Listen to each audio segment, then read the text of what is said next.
भारतीय futures and options यानी F&O market में एक बहुत बड़ा बदलाव होने वाला है। मार्केट को और ज्यादा सेफ बनाने और स्पेक्यूलेशन यानी सट्टेबाजी को कंट्रोल करने के लिए सेबी कुछ नए और बहुत जरूरी नियम ला रहा है। अगर कोई भी ट्रेडिंग करता है तो उसके लिए इन नियमों को समझना बेहद जरूरी हो जाता है। तो सबसे बड़ा सवाल जो सबके मन में है वो यही है, एफएनओ ट्रेडिंग के ये जो नए नियम आ रहे हैं, इनका मार्केट पर और ट्रेडर्स पर आखिर असर क्या पड़ेगा? चलिए इसी को थोड़ा डिटेल में समझते हैं। चलिए शुरू करते हैं। डेरिवेटिव्स मार्केट में जो 5 सबसे बड़े बदलाव हो रहे हैं, हम एक एक करके उन्हें समझेंगे कि आखिर ये हैं क्या और इनका मतलब क्या है। पहला और शायद सबसे जरूरी बदलाव है पोजीशन लिमिट्स को कैलकुलेट करने के तरीके में। इसे मार्केट वाइड पोजीशन लिमिट या MWPL भी कहते हैं। अच्छा, तो पहले क्या होता था? जो MWPL यानी मार्केट वाइड पोजीशन लिमिट थी, वो कंपनी के फ्री फ्लोट शेयरों के बेसिस पर तय होती थी। लेकिन अब इसे स्टॉक की असल लिक्विडिटी से जोड़ा जाएगा, मतलब उसकी रोजाना की खरीद बिक्री कितनी है उससे। इसका सीधा सीधा मतलब ये है कि पोजीशन लिमिट अब सिर्फ कागजी आंकड़ों पर नहीं, बल्कि असली ट्रेडिंग एक्टिविटी पर आधारित होगी। इससे उन शेयरों में अचानक होने वाली सट्टेबाजी पर लगाम लगेगी जिनमें वॉल्यूम कम होता है। चलिए अब दूसरे नियम पर चलते हैं। ये सिंगल स्टॉक डेरिवेटिव्स पर लगने वाली नई लिमिट से जुड़ा है। यहाँ फोकस इस बात पर है कि कोई एक व्यक्ति या संस्था कितनी पोजीशन होल्ड कर सकती है। 1 अक्टूबर 2025 से ये नई सीमाएं लागू हो जाएंगी। रिटेल इन्वेस्टर्स के लिए ये लिमिट MWPL का 10% होगी, जबकि जो बड़े प्लेयर्स हैं जैसे प्रोप्राइटरी ब्रोकर्स और FPIs, उनके लिए ये 20% और 30% होगी। इसका मकसद बिल्कुल साफ है, कोई भी एक व्यक्ति या संस्था किसी एक स्टॉक में इतनी बड़ी पोजीशन ना बना ले कि वो पूरे मार्केट को अपने हिसाब से चलाने लगे। तीसरा नियम एक बहुत बड़ा बदलाव है, कह सकते हैं गेम चेंजर है।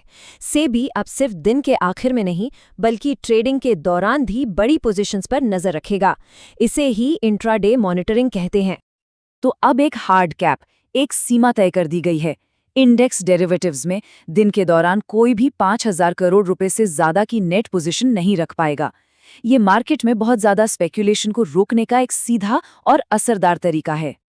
तो ये निगरानी होगी कैसे? एक्सचेंज दिन में कम से कम 4 बार रैंडम चेकिंग करेंगे, और सबसे खास बात यह है कि एक चेकिंग दोपहर 2:45 से 3:30 के बीच जरूर होगी, क्योंकि यही वो टाइम होता है जब मार्केट में सबसे ज्यादा उतार चढ़ाव होता है। और अगर कोई इन नियमों को तोड़ता है तो उस पर भारी जुर्माना भी लगाया जाएगा। चौथा नियम नए इंडेक्स पर एफएनओ ट्रेडिंग से जुड़ा है। अब सेबी ने छोटे या सेक्टोरल इंडेक्स, जिन्हें हम नॉन बेंचमार्क इंडेक्स कहते हैं, उनके लिए डेरिवेटिव्स ट्रेडिंग की मंजूरी लेना काफी ज्यादा सख्त कर दिया है। 3 नवंबर 2025 से नियम और भी कड़े हो रहे हैं। किसी भी नए इंडेक्स में एफएनओ ट्रेडिंग शुरू करने के लिए उसमें कम से कम 14 स्टॉक्स होने चाहिए।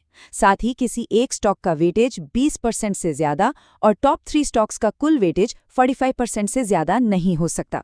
इसका मकसद साफ है कि एफएनओ ट्रेडिंग सिर्फ उन्हीं इंडेक्स पर हो जो असल में पूरे बाजार को रिप्रेजेंट करते हैं, न कि कुछ गिने चुने शेयरों को। और आखिर में 5वां नियम, अब कैश मार्केट की ही तरह एफएनओ मार्केट में भी प्री ओपन और पोस्ट क्लोज सेशन होंगे। ये एक ऐसा बदलाव है जो प्राइस डिस्कवरी और रोलओवर की प्रक्रिया को काफी बेहतर बना सकता है। तो ये 2 तारीखें अपने कैलेंडर में मार्क कर लीजिए। 1 अक्टूबर 2025 से सिंगल स्टॉक डेरिवेटिव्स पर नई सीमाएं लागू होंगी, और इसके ठीक 1 महीने बाद 3 नवंबर 2025 से नए इंडेक्स के लिए कड़े नियम भी लागू हो जाएंगे। हमने नियम तो समझ लिए, लेकिन अब असली सवाल ये है कि इनका मतलब क्या है। चलिए इन बदलावों के असर का विश्लेषण करते हैं। इसके फायदे क्या हैं और इसमें छिपी हुई चेतावनियां क्या हो सकती हैं। तो इसका सार क्या है? देखिए, एक तरफ फायदे बिल्कुल साफ हैं। बाजार पहले से ज्यादा सुरक्षित होगा, मैनिपुलेशन यानी हेर-फेर कम होगा और स्थिरता बढ़ेगी। लेकिन सिक्के का दूसरा पहलू भी है। ट्रेडिंग अब थोड़ी और कॉम्प्लेक्स हो जाएगी। रिटेल ट्रेडर्स को नई सीमाओं के अंदर काम करना होगा और एक्टिव ट्रेडर्स को अपनी पुरानी स्ट्रैटेजीज को शायद बदलना पड़ेगा। तो ये स्थिरता और जटिलता के बीच का एक ट्रेड ऑफ है। तो इस नई हकीकत से निपटा कैसे जाए? आइए अब एक मॉडर्न ट्रेडर की प्लेबुक पर नजर डालते हैं कि इस नए एफएनओ माहौल में आगे कैसे बढ़ना है। इस नए माहौल में सफल होने के लिए 4 कदम बहुत जरूरी हैं। पहला, अपनी सीमाओं को जानें। MWPL, एंटिटी लिमिट और इंट्राडे कैप्स पर हमेशा नजर रखें। दूसरा, लिक्विडिटी को प्राथमिकता दें।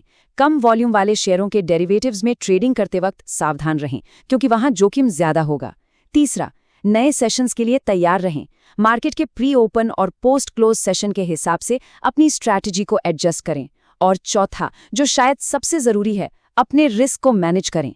इस सख्त माहौल में सही पोजीशन साइजिंग ही सबसे बड़ी ताकत होगी। ये बात सेबी के इन सभी नियमों के पीछे की मूल भावना को एकदम साफ कर देती है।